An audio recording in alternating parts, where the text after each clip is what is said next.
Hi everyone, my name is Rebecca Binnendyke and I'm your Chief Fun Officer. Today we're going to talk a little bit about being a number or being an individual, somebody that actually matters in the workplace.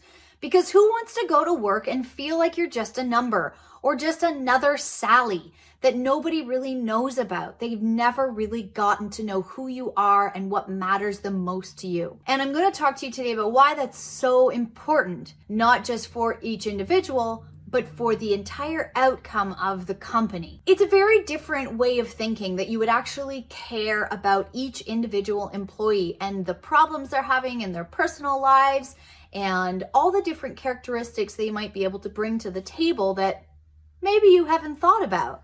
Perhaps that person's a really good guitar player.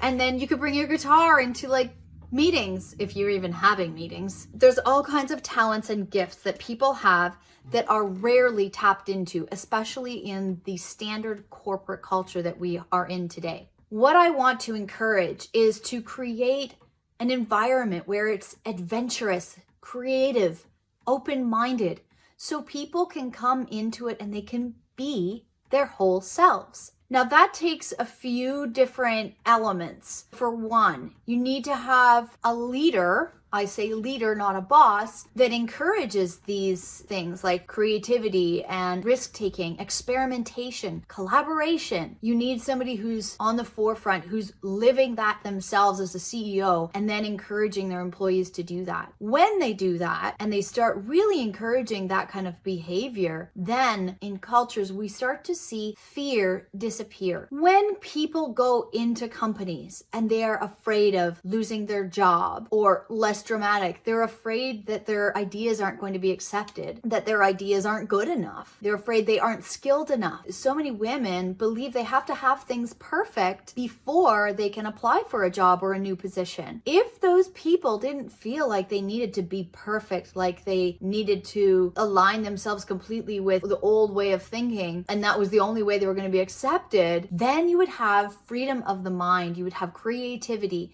you would have the whole frontal cortex free of the fight or flight mentality. You would now have creative flow, which will translate into your workflow for a company. You're going to get from people who are not in fear, you're going to get higher commitment, you're going to get better productivity, you're going to build long-term relationships with those employees who are in turn, hopefully if you're creating a positive environment with a culture that promotes individuality, hopefully you're going to get more relationship building within the company as well, where people soon become part of a family. They feel like they're a part of something bigger. For example, I know a couple of companies, Zappos in the United States, they call themselves Zapponians. And when there's no fear in a room and they're collectively talking about ideas, I know there's a story about how their porta party came about because somebody not in fear was not afraid to talk about poop in the staff room when they were having a meeting. And then it led to this amazing idea of having kind of a porta party, but a party, you have to look it up, all created from this idea because a person was not in fear